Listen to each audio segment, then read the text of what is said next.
This is an insurgent transmission. You are experiencing a grassroots revolution in professional development. Let the vibrant, ongoing educational dialogue continue. Free your mind.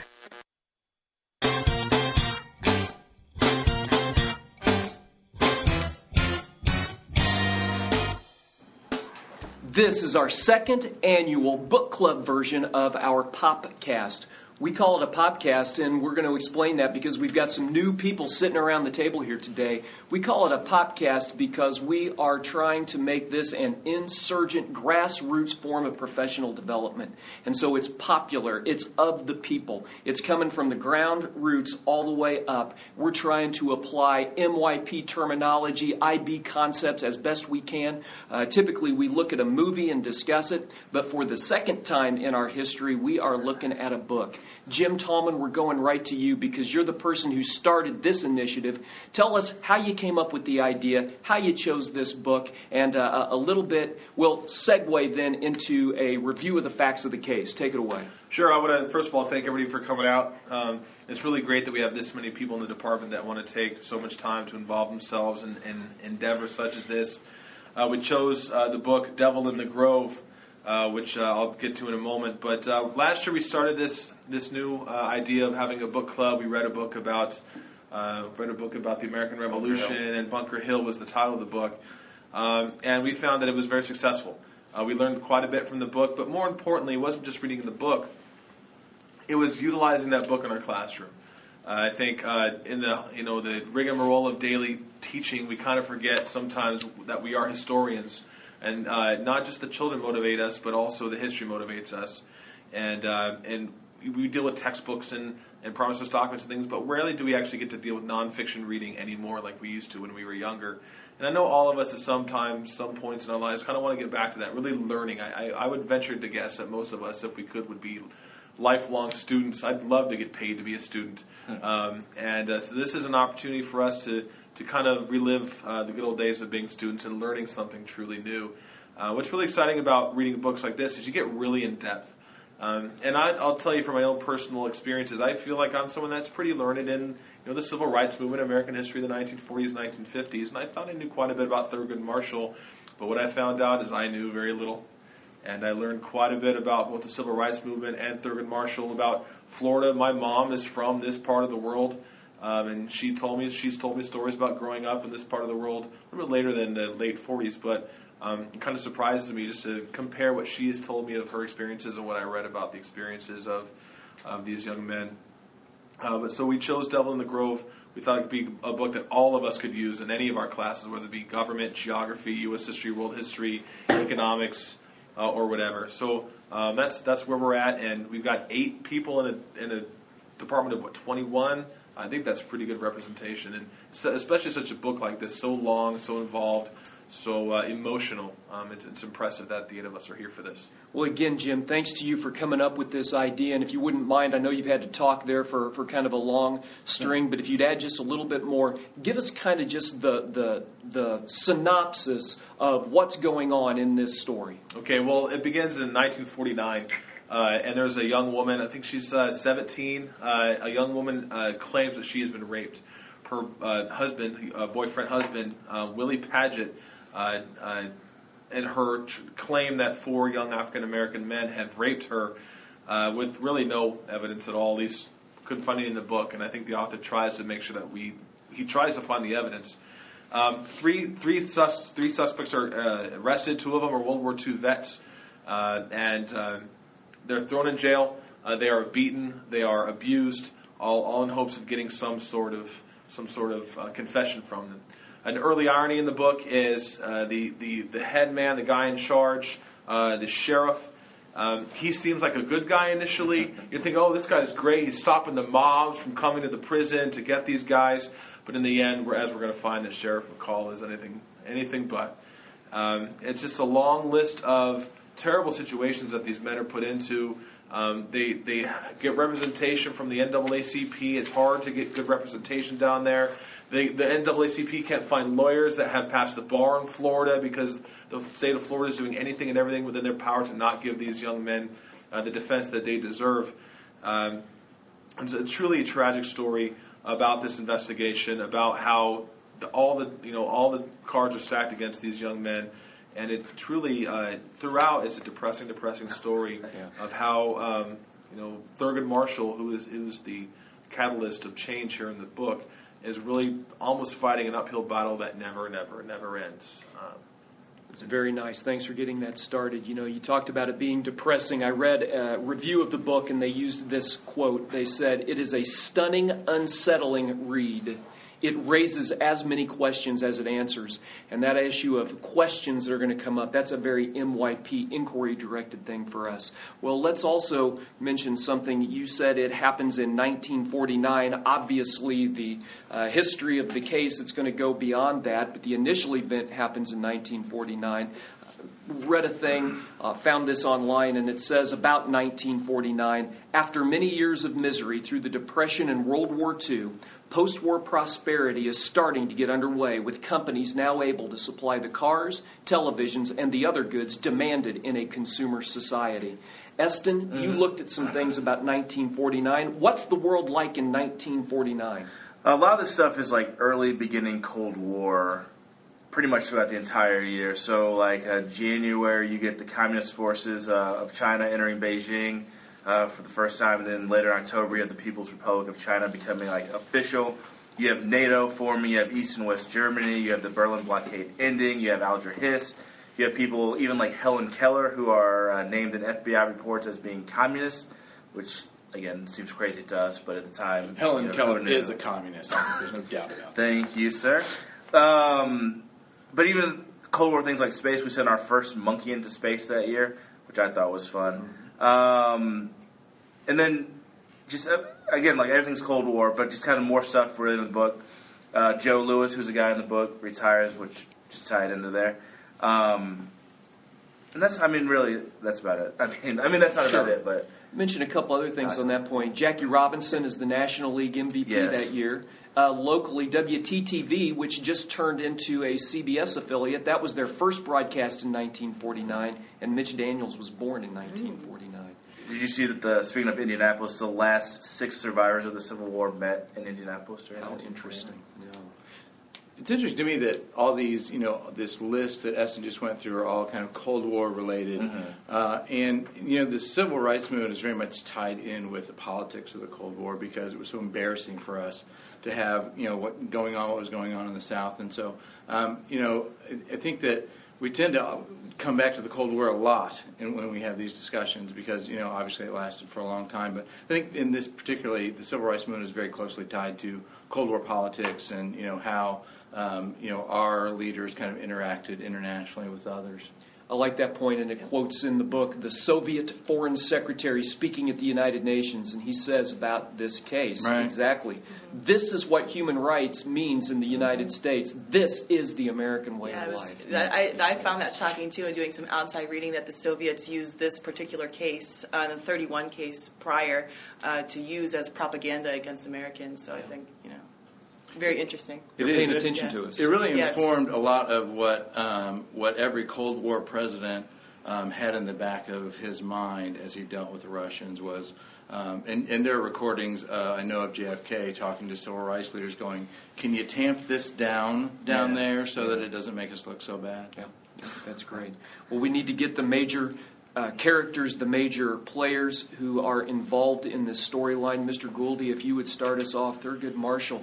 I'm imagining that there are people who that's just a name maybe that they've heard in passing. They don't really know who he is and why he matters. Yeah, he's incredible. He's an incredible figure in American history. In this book, he's my hero in this book. I don't know how he had the courage to go into such a despicable environment. The racism, the fear that he must have felt when he had to even leave the courthouse to go to a house. Couldn't even stay in a hotel. It wouldn't be safe. But I find him a really interesting person. He was born in 1909 in Baltimore, Maryland. And he had a pretty decent childhood. His mom was a teacher. His dad was a railroad porter. So education was very, very important to his family. In high school, he did quite well. He went to Frederick Douglass High School in Baltimore, Maryland, graduated in 1925, and then went on to Lincoln University, where he studied along the side of Langston Hughes and Cab Calloway. He wasn't a very serious student in the beginning. He got in trouble. He participated in some pranks that he shouldn't have participated in. He participated in some hazing. He got suspended, but eventually he met a young woman by the name of Vivian Bury, I believe that's how you say her last name, who later would become his wife, and she's in this book. She sort of said, you need to be more serious about your studies. He graduated from Lincoln University, and then his dream was to go to the University of Maryland Law School, but it was not allowed. He was not allowed to attend because of his color. So he went to Howard University. Well, at Howard, he came under the influence of some pretty darn incredible professors, and he loved Howard. He actually graduated number 1 in his class from Howard.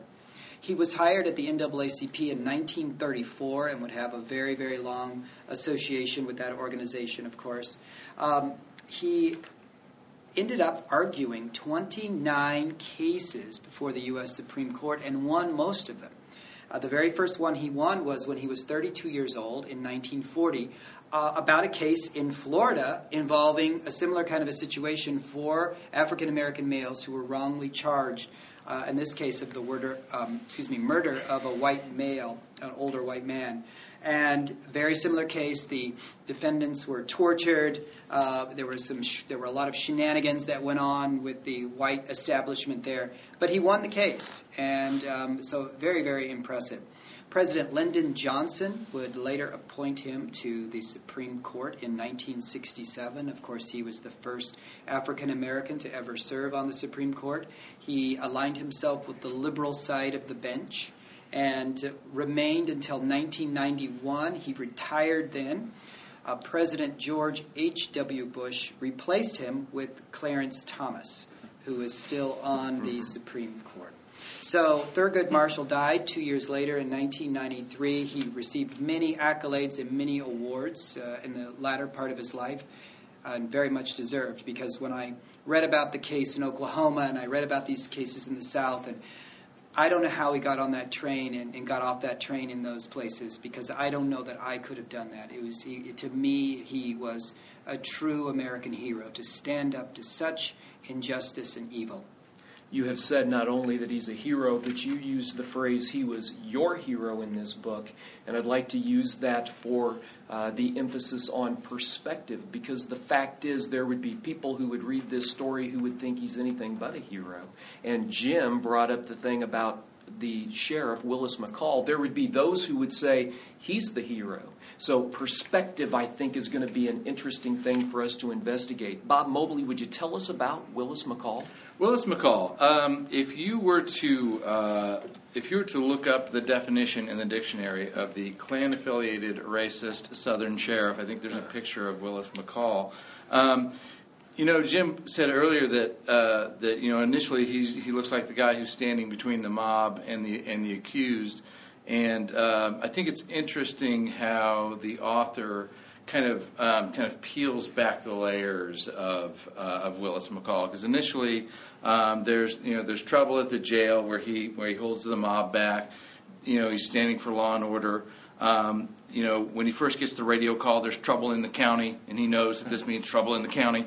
That's what this rape means.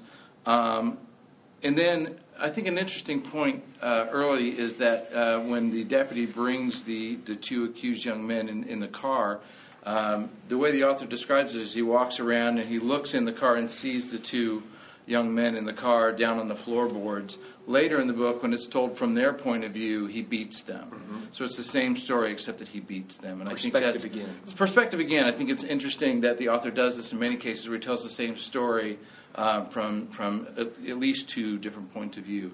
But Willis McCall grows up poor. His father's a dirt farmer.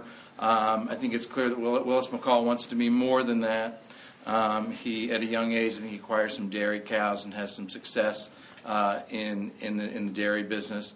Finds himself, in relatively short order, as a relatively young man, as the sheriff in the county. And again, as the layers are peeled back, we see him more and more involved with all these just really despicable things, right? Certainly the beatings of witnesses, gambling. He's involved in this gambling racket in the county. He is Klan affiliated when it benefits him. When not, he tries not to be. And so he's kind of a chameleon in a way. In the way he's a politician, right? And he's very much like a chameleon in the way that he kind of mixes in and takes advantage of certain things, and then kind of shirks them off when not. Throughout the book, as I went back and looked at some of his activities, everything from beating, the beating of prisoners to his involvement in gambling, throughout, his obsession with press clippings and his image, all this just makes him out to be almost kind of he's almost like a cartoon character of a Southern sheriff in kind of a way. And this continues just throughout his career. He's charged multiple times with crimes. He stays in office until like 1972, where he loses barely, and only because he doesn't have time to campaign because he's trying to beat a murder rap. And so that's that's the end of Willis McCall's career as sheriff. In what county is it? Lake County. Yeah. Lake County. Chameleon, politician, publicity hound, self-described cracker, representative of the government. There's another representative of the government in this story. Paige, tell us about Jesse Hunter. Yeah, absolutely. It's absolutely ironic that Bob has used the term cartoon character. I was going to start with that with regard to Jesse Hunter. Gilbert King, so I don't know if he mentioned author of the text. He tells us he was almost a caricature of the Southern country boy. He literally had red suspenders and no jacket, sleeves rolled up. So McCall and Hunter come from very similar backgrounds. They both grew up in Lake County and have similar, come from very poor families. Jesse Hunter goes in a different direction. I mean, he's obviously very intelligent, doesn't have much formal schooling, yet he's smart enough, to join the greatest profession in the world. He's a teacher in his early career, and then he, puts himself through law school. He studies at night, and he becomes a lawyer he doesn't go to law school. He becomes a lawyer by passing the bar, which I didn't even actually know you could do then. So that is more than impressive. And I just really struggled with Hunter throughout the text. I mean, he has this good old boy Southern attitude that I don't even have to show up at this trial, and we're going to win. When he enters his evidence list, it's a list of 10 very simple things, and we later learned that obviously those had been doctored evidence. But he says, all I need is this. I'm going to win this easily. So when you think about what IB trait does he match, it's really hard to find one for him. And it's not until you look into his later life that you realize that he probably best meets the profile of reflective. I mean, he very much almost costs men their lives. And in the end, he does have a change of heart and realized his wrong. And so I think that's one of the greatest lessons that could maybe come out of that, is to see these kind of characters that do eventually have a change of heart. Very nice points for you. By the way, those red suspenders, did y'all pick up that where they said that was a symbol of the Ku Klux Klan and other affiliated groups, and for him to wear that, he was actually in the courtroom making a political statement. Again, Bill, you said that Thurgood Marshall is the hero, but trying to find the villains, there are so many candidates to be the villain. I don't even know where to start. Julie, can you tell us about Willie Paget and Norma Paget? I don't know that they're villains or not, but tell us about them. Yeah, so Willie and Norma Paget are the accusers, if you will, for the rape case. They claim that Willie was attacked while Norma was being raped. I guess I want to start at the end, too, with just looking at how Norma was viewed at the end of the book. They kind of said that she had seemed to lose her passion over the years. She seemed like she didn't even want to talk about the case, like she didn't want to have really anything to do with it. And to me, that said a lot about the shame that she felt. It seemed throughout the book like, we're left feeling like this didn't happen, like she didn't get raped. And so I guess at the end of the book, you get the sense that she is starting to feel the impact of that. Towards the beginning of the book, you find out that they are kind of these white trash, poor, racist, but ultimately powerless people. They're not the wealthy, racist white people who do have power in the community. They're still powerless and in a lot of the same boat as many of the African-American people in the story. The only difference is that, they happen to be white, and that gives them some sense of power, which they leverage in this story. Another thing that I found interesting was that Norma was seen as a symbol of Southern womanhood. It was something they talked a lot about, and that by her being raped, even if she wasn't a upstanding member of the community, that was still something the white community wanted to protect. And you can kind of hear through the other stories that she's not a very good candidate for a symbol of womanhood. They talk about her as kind of being someone who, I don't know. She's been around. She's been around the block, maybe. A woman of the world. Yeah, exactly. And you get the sense that their marriage isn't that great anyway. They're It's not. not. Yeah, they're And not. she's even, young. She never fully develops. Yeah. They're not even living together at the time of this story. It just happens to be the one date that they're out on the town. She's been rumored about. They say that there's marital problems, and so it's just interesting that they kind of become the symbol of goodness in the white community, whereas we learn in the story that, in fact, they're not really that great of a couple, if you will. So we've got good guys, bad guys. Again, perspective can play a role in this, but we've also got victims. There's no question about it. Wes, can you tell us about Walter Urban and Charles Greenlee? Yes, I'd like to go ahead and start with Charles Greenlee because he's the young guy in this case.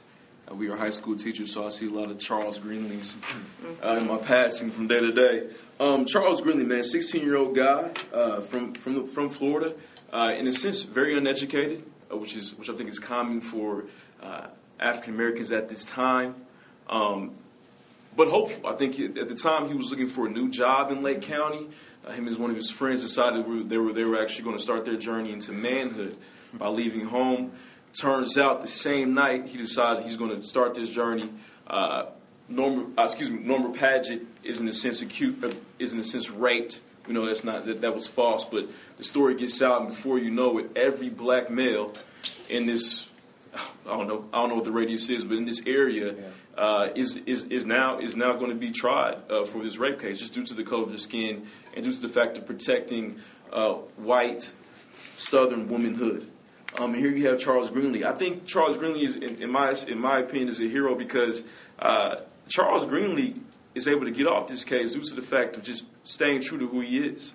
So Charles Greenlee is a young guy, and that's what ultimately saves him, I think, in the first trials of this case when it goes down. And he's one of the four young black men that is accused. He's, in a sense, saved to life in prison, which, according to Thurgood Marshall and the lawyers on this case, that is actually a victory in itself. Life in prison is a victory because your life was saved from the depths of probably the most hatred, one of the most hate-filled, in my opinion, communities in the nation at this time. Klansmen are found in the department, the police department. They're also found, whether that's at the Capitol building in Florida. They're everywhere. You can't escape this hate. You can't escape this injustice. And for Charles Greenlee to actually, in a sense, survive this by getting lifetime imprisonment says a lot about Thurgood. It says a lot about the justice system. But also I think too, Charles Greenlee as a 16-year-old guy that could possibly be a student at NC, just surviving by being honest. You know, when nobody seems to be honest at all in this county, his honesty is what saves him from the electric chair. Going on to Walter Irvin, who's also, in my opinion, one of my personal favorites, another hero of this case, along with all the rest of the victims who were accused by Norma Paget. Walter Irvin is a defender of our nation. He fought in World War II, and he comes home and he's not respected.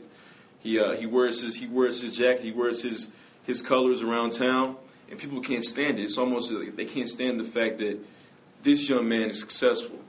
Or they also can't even stand the fact that this young man protected me and my family. Yeah. How dare he? And how dare he boast and brag about it? And in a sense, if any one of us went off to war and we came back and we come back to our hometown, you feel entitled. Because I've risked my life for you. I risked my life for that diner over there, or that fuel station over here. And I think, in a sense, Walter Irvin was, in my opinion, was a boisterous young man at the time, who I think was done playing this role of, I'm submissive, or I'm secondhand. No. I've done something for this community. He's a man, and I'm a man now, and you do have to respect me. But I think that's what ultimately got Walter Irvin in trouble. But that's what ultimately, in my opinion, saved Walter Irvin 20 years later down the road. Even though he did his time, he was in a sense he was relieved of this case. He was not murder. But in a sense, I think you can look at it two ways. So you can say that his spirit was broken, right? He lost a big part of his life. But you can also say that although his spirit was broken, his spirit, in a sense, lived on.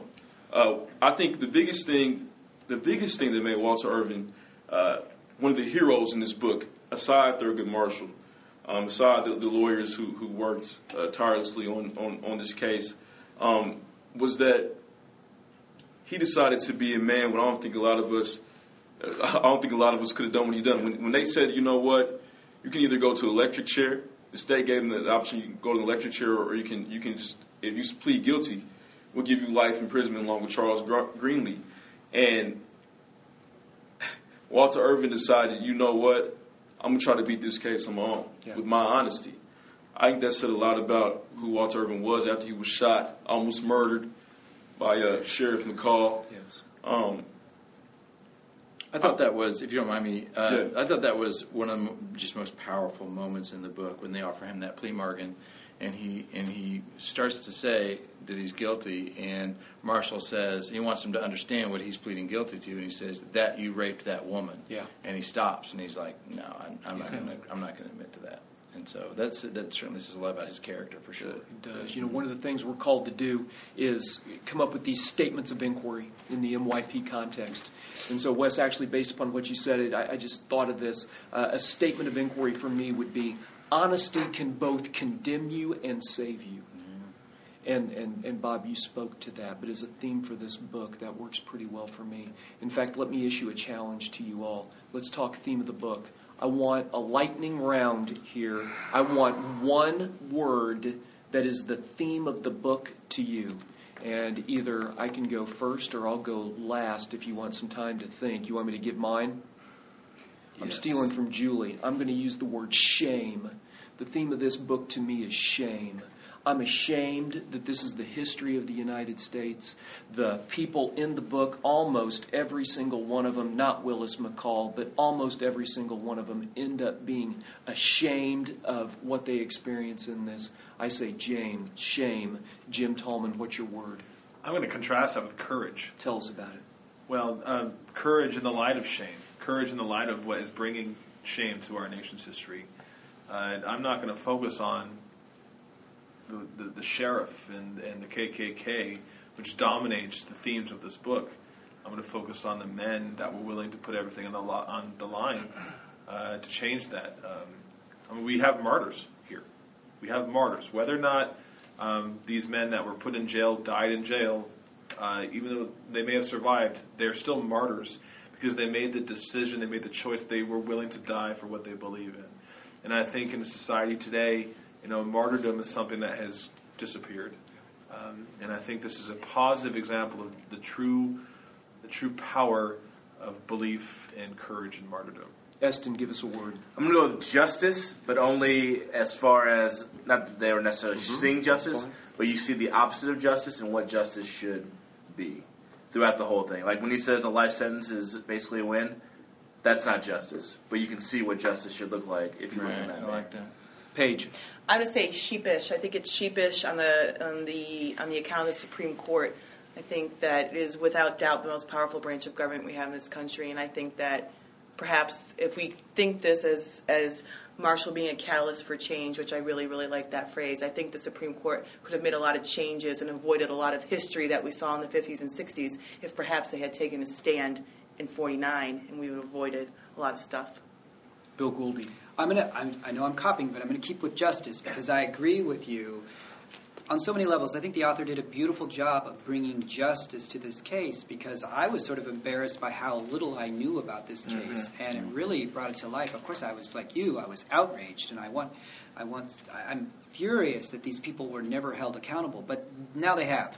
There's justice now. Now we know the names of these people who perpetuated these crimes, and we know the heroes, and I think that I think this author has done justice at long last in 2015 to the people in this book. Julie.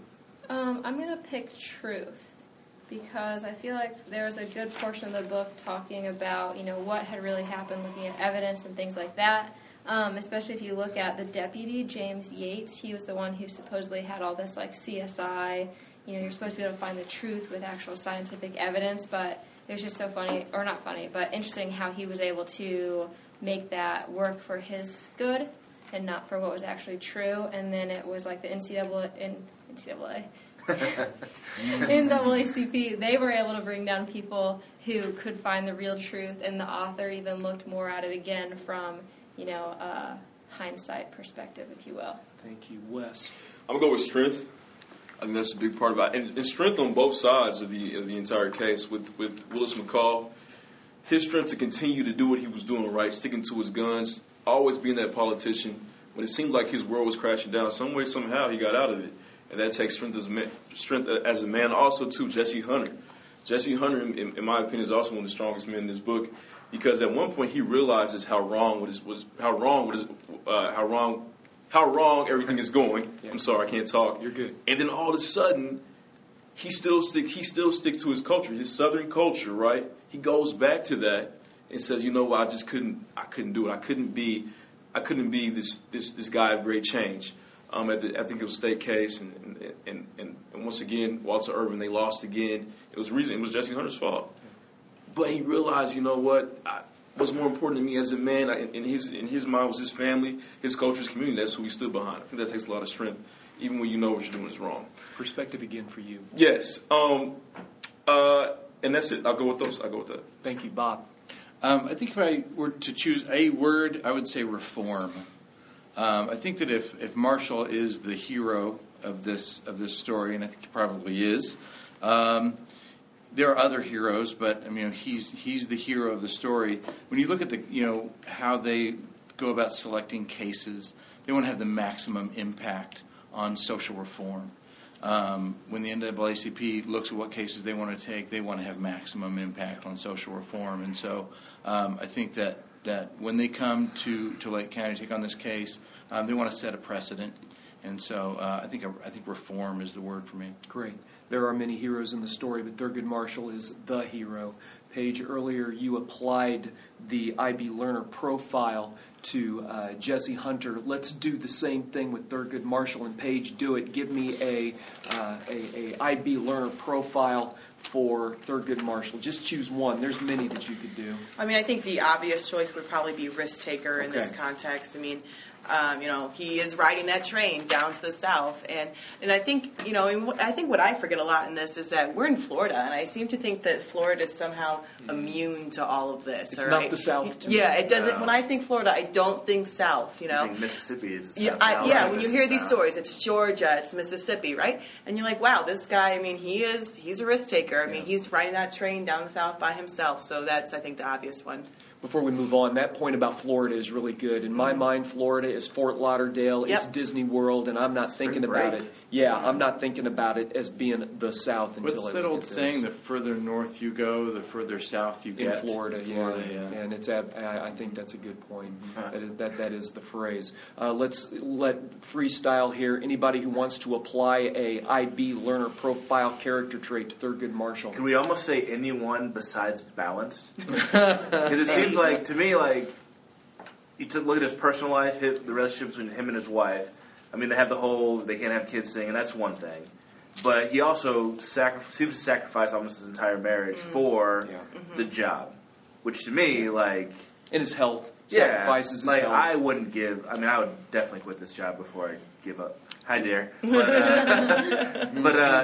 it's just not a sign of balance. And everybody we've looked at this whole, this semester, this year of our podcast, have been imbalanced people. It's true. I would agree with you on his personal life, but I would say on his professional life, he was very balanced. He was very reasonable, as you pointed out. I was actually sort of frustrated at points where his attitude at times was, well, I'll just try not to have them executed. Yeah. We'll just try to get him life in prison. And that, that was realistic. Mm-hmm. So I thought, he was sort of balancing it out. This is what I have to do here. But his marriage did suffer as a result of that. That's one thing that bothered me, and I see it as principled.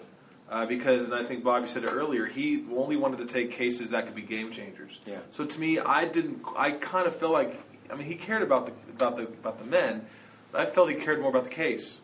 And he wanted to make a point, and that it wasn't about saving the lives of these men. It was about using it as a stepping stone to achieve his next his next overall goal. Yeah. And I kind of got that with Brown, the Brown versus Board of Education, which Right. I learned a lot from this book about Sure. that. I didn't realize it was a series of cases that he was building up to get to this large one, and he's only taking cases that would only have revolutionary or bring revolutionary change, and so It makes sense, though, doesn't it? I mean, he's trying to help a broad group of Americans, and so this organization knows when they take it all to the Supreme Court, it has to be a case that will be a game changer. So to me, that makes sense. I think his sympathy was there. I think his heart was there. Like when you start hearing these stories, there were some in the book outside of Florida.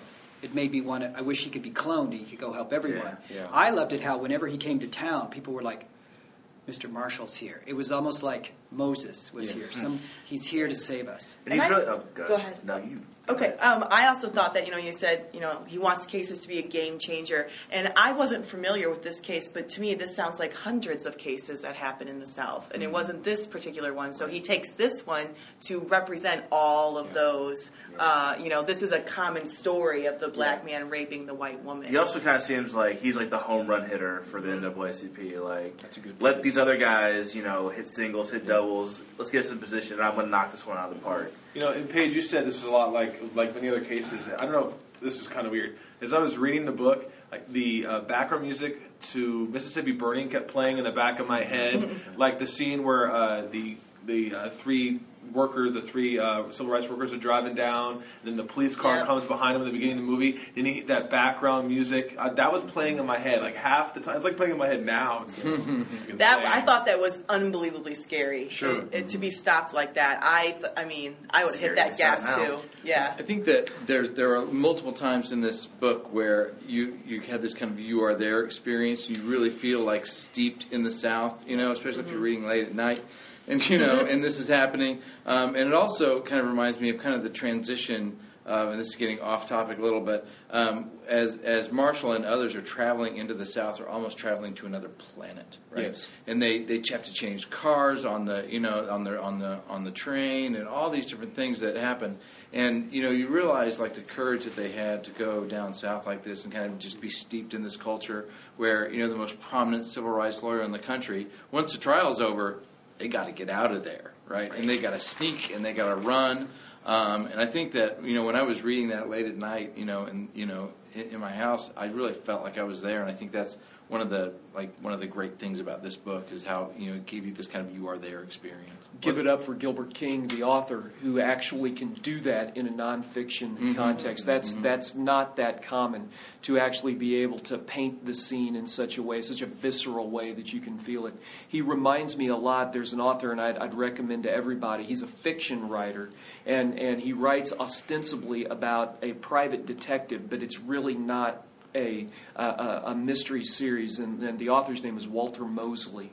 And the series, it's about this guy named Easy Rollins, and it's this exact same stuff, because really what it is just his experience as an African-American male, and it goes through decades as you go through the series.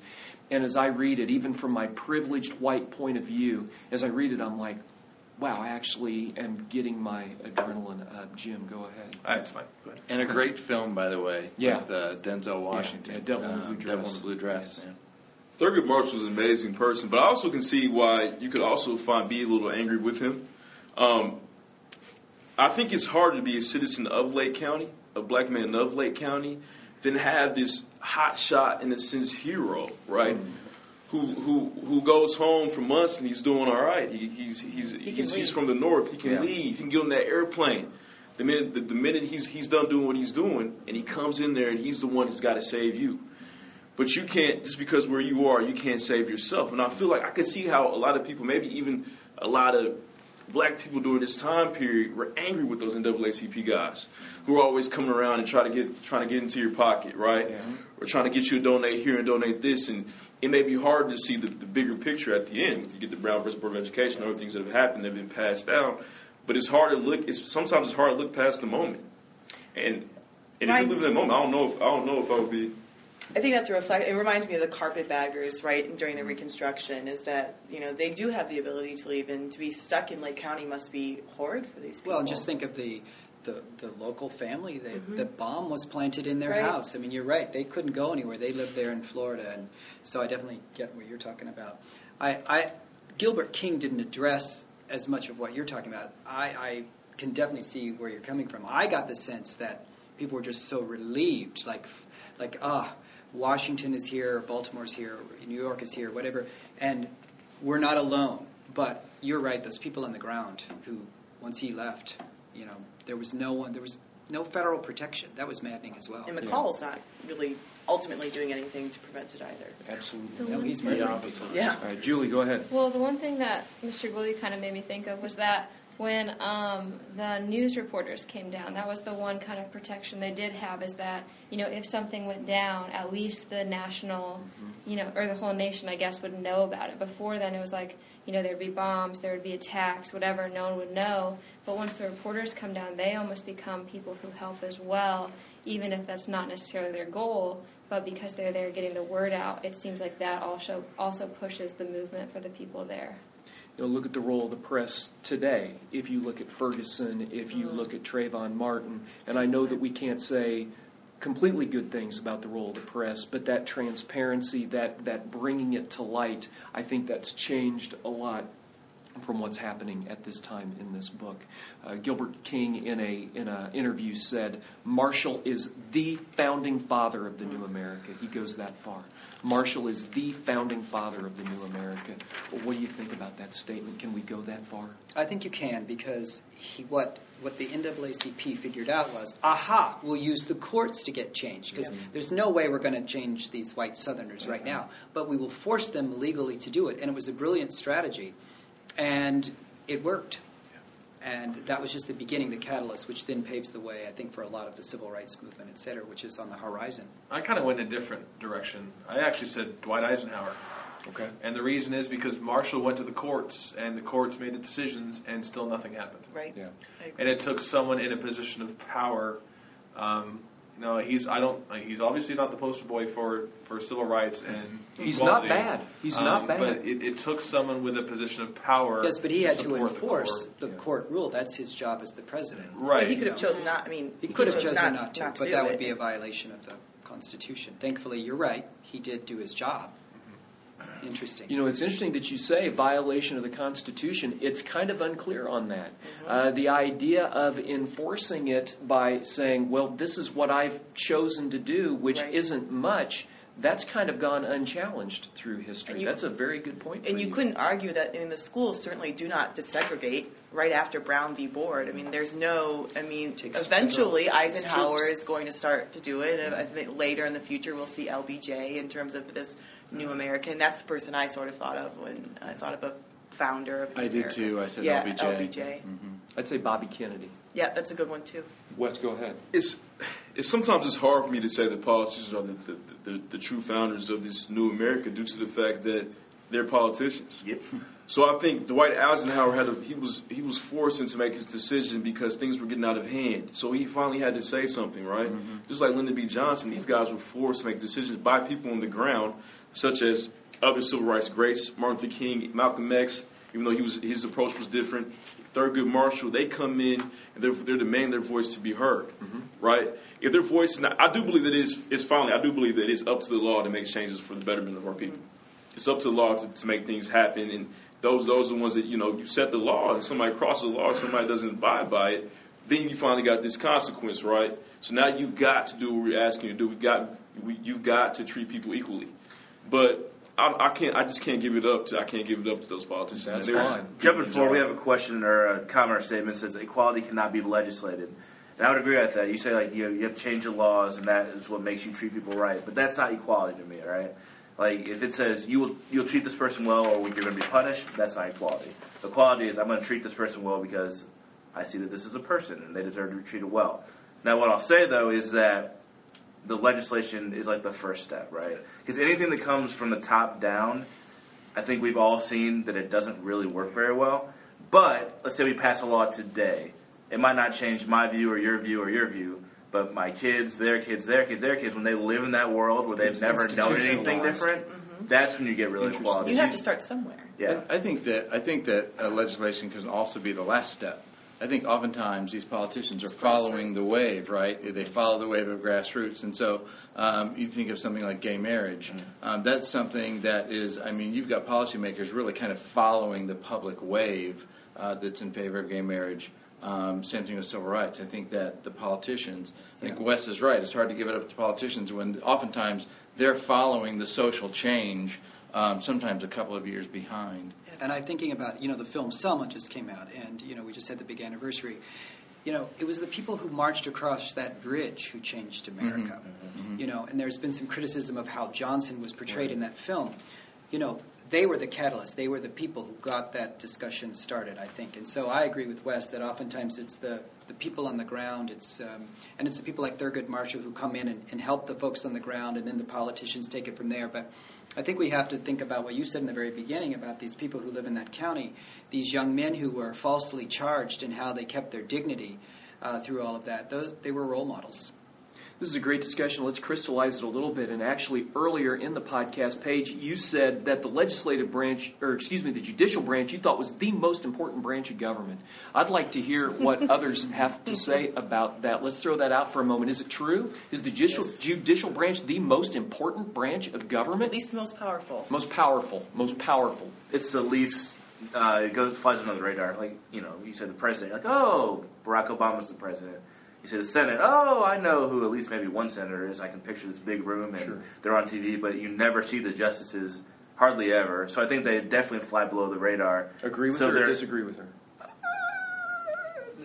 Pass. Okay. Jim, agree with her or disagree with her? The most powerful branch of government, the judicial branch. Well, I think there's no doubt it's the most powerful branch of government because they decide every law. They can decide whether or not it's constitutional, and no one has control over them. And they get to choose. They're life tenured.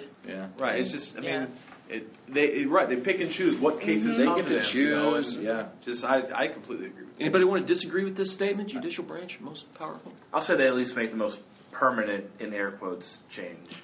I'd put like an asterisk on it that like they don't get to like create laws per se. They have to deal with what other people put forth. Like they couldn't.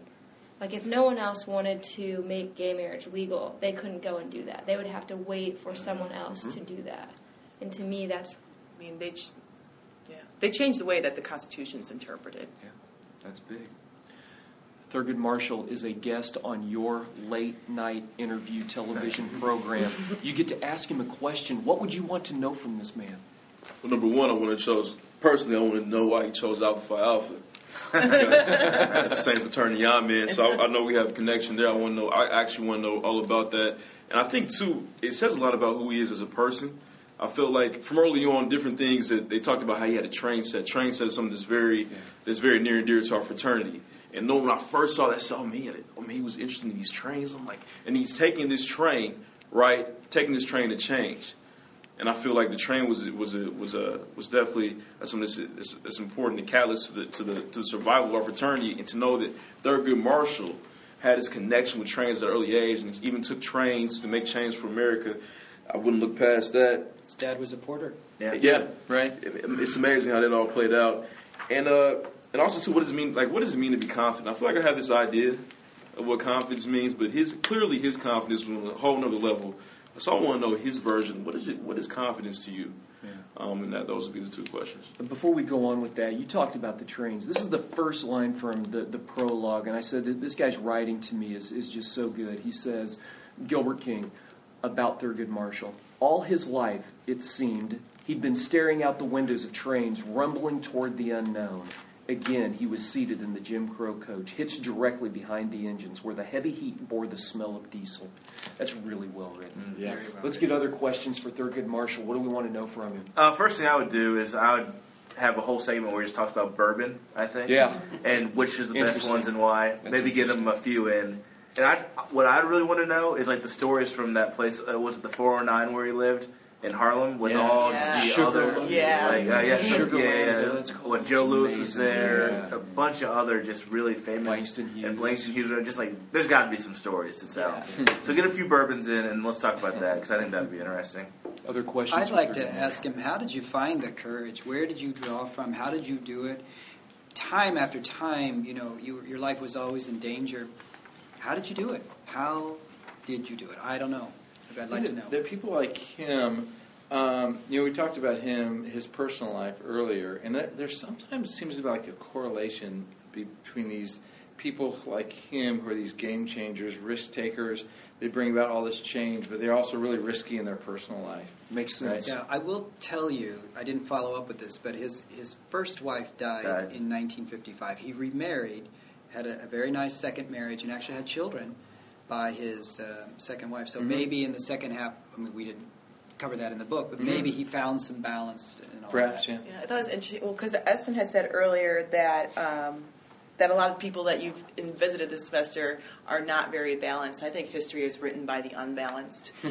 So I would be curious to ask him, what did he believe is his greatest legacy? I mean, we see obviously Brown is his big case, but does he see that as his biggest contribution, or is it something else? Is it something more like this? I would ask a question similar to that in a way. Was it a mistake to sit on the Supreme Court? Should he have just continued to argue court cases before the Supreme Court? Yeah. What was the most important, most effective part of his career? Was it sitting on the Supreme Court, just taking these cases that are brought to him, or proactively bringing cases and arguing them and winning them? I want to know who's taking his place. Mm-hmm. Who is the Thurgood Marshall of 2015? Clarence Thomas took his place. What an interesting statement about history. Yeah. I have a feeling I don't think he would. You have Clarence Thomas, who, to my knowledge, has never asked a question from the bench. I think he talked like 2 years ago. I think it was a hiccup. He burped or something.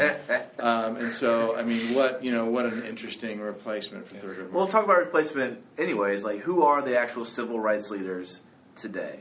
Like, Al Sharpton, I think he's a TV, put me on camera, I want to be on TV. Jesse Jackson. He likes I cameras. want to be on TV. Like, who is the leader? Because, I mean, we got a ton of problems, and nobody, the president's black, doesn't talk on black issues all that often outside of his role as the president. Unless forced. And even then, he skirts it. I mean, I want him to just be like, look, I'm a black man, this is what I think. And he's on the roll to do it now, and hopefully, give him 2 years, he may become that. Or we don't have anybody. Or is the discussion in 2015 civil rights in terms of our racial rights, or is it in terms of gay rights? Is that the new civil rights? I mean is that the next fight that we're gearing for? I don't think the racial rights are. Look at last year. You had Ferguson. You had all this stuff. I mean, race is not gone. I mean, are we more segregated today than we are? I believe the fight, the initial fight is over. So now I think people, as a people, we've reached this kind of very lazy state in our history where the fighting, our heroes, they've done their job, but however the work is not done, but I feel like everybody feels so entitled, everybody feels like in a sense that we've made it as a people in America, that we don't want to talk about these issues anymore. Yeah. These issues are swept under the rug. And then when Mike Brown, pops up, or what's the guy? I can't breathe. Gardner. They pop up, and then we don't know what to do. Mm-hmm. Like, we do not know what to do to effectively make change. And I think that when we brought up the media earlier, I think that was such a huge role, particularly in the New York City case, because you have something that you're actually looking now at a screen, and how does that change public? Yeah, how does social media change public opinion, especially on these issues of race? I think the Thurgood Marshalls and the Martin Luther King Jr.'s are no longer the role models. It's the Marshawn Lynches and the Allen Iversons that don't want to be role models, but you are role models. And when you see Marshall Lynch, for example, skirting responsibility, skirting any type of leadership role, it's unfortunate for all children of our nation to see that. And where are the positive role models now? And it cannot be politicians, because even if they're a positive person, they're ripped apart in the media. Just because I feel like with the way the media works today, the way that the internet works today, you cannot be a positive role model no matter who you are anymore. And it's just unfortunate. Kind of going along with what you guys just said, like with social media and stuff, I feel like today the civil rights leaders are almost like the celebrities. Like, I think so much of what I hear about black culture comes from people who are also on MTV or also on, some kind of channel like that. Like, that's not their job like it was for Thurgood Marshall or Martin Luther King, but they have another way that they're famous, and they just happen to put out their views through social media or through even like music or whatever the case may be. which I think is, can be a good thing, can be a bad thing, but everyone hears that. I think Thurgood and MLK were definitely celebrities. They go places, people knew their name, and they probably had a good time because of it. They raised money. They raised money. These were superstars. So what they were doing, they just happened to be superstars for justice. That was their their background, their profile pic. But however, still everybody was their friend. Yeah. And they still had 1 million likes on Instagram. So they still had a celebrity status, in my opinion. Going back to what Mr. Tallman said about Marshawn Lynch and Allen Iverson, and those are two guys. I sided with you first about Marshawn Lynch last week. I thought that he's not a good representation of just having an upstanding character. But then I realized, talking to some of my frat brothers, about how, in a sense, Marshawn Lynch could be somebody that empowers this new young generation, in a sense. This always happens. Abigail Kriegler, please report to door 1. Abigail Kriegler, Ms. Kabrick would like to see you at door 1. I hope she gets there. Because I think Marshawn Lynch has decided that I'm going to be Marshawn Lynch. The media can't transform me into anybody else other than myself. And I feel like a lot of times the media gets attached to these young black people and uses them as these vessels to, in a sense, pump this broader message and make all this money, right? And then they lose who they are as people. Well, in their job, they're not. I mean, their job in life is not to be. I mean, they're sports heroes. I mean, that's all they're supposed to be. I mean, we're not expecting. I would not expect anything else. That's all they're supposed to be, but they are more, and they could. I don't know. In this day and age, really, I don't know. You ask an 8-year-old from Indianapolis, Indiana, who his hero is. LeBron James.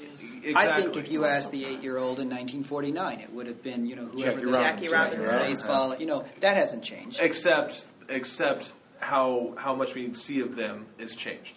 Jackie Robinson, you saw him for 3 hours a day. You didn't even see him. You heard about him for 3 hours a day on the baseball field. Today, you can't get away from LeBron James. You cannot get away from Marshawn Lynch.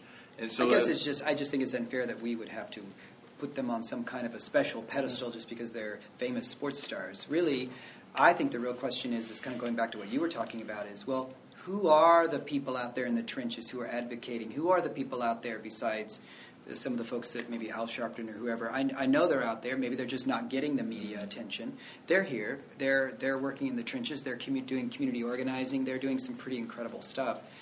They just aren't the slick celebrities that we choose to focus on the American media. And I think when you think about race in America, I mean, it's going to take a long time to get over the sins of the past.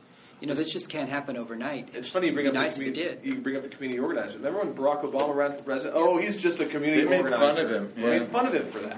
Right. There's people who don't understand what that is. That's people who tried to marginalize that position because they knew that the American people didn't know what that entails, and maybe they themselves didn't know what that entailed. But they're like, well, this man has not been a governor, or something like that, or a lawyer, which he is. But rather than some high-priced lawyer, it was to denigrate that and make it seem as if that didn't. It's like matter. what Jesse Hunter did with the jury. Yeah, well, that's right. Right, he took that highfalutin scientist and made fun of him, and it was effective. They did the same thing with. I'm glad you brought that up. We talk about Jesse Hunter with his IB profile. He's a good communicator because he did that, and then he also took the one guy, I can't think what his name was, but he was that one guy who was going to stand up and be the witness and tell the truth, and he destroyed that guy on the bench, made him look like a fool and made him look like a liar and all of that. That was part of my emotional conflict with Jesse Hunter was that I kept wanting to like him, sure, and then he wouldn't let me.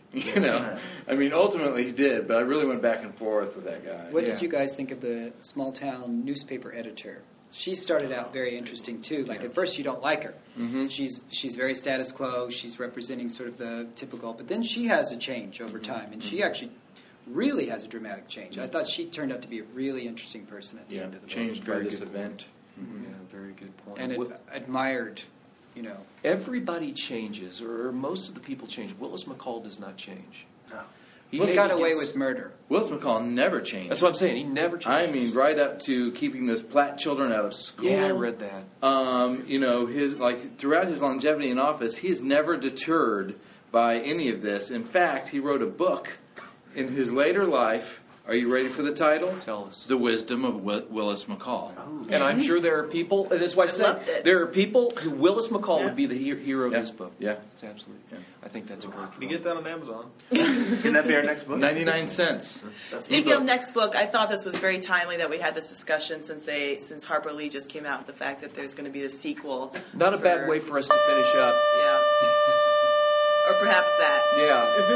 Yeah. Talk just for a moment about that. We're kind of near the end of our time, but talk for a moment about that. Why is that significant? 'Cause it is. And in terms of talking about game changer books, when we talk about game changer books, Uncle Tom's Cabin, suddenly now you have abolitionists in the North. To Kill a Mockingbird, suddenly people in the North understand what the plight of the black man is in the South.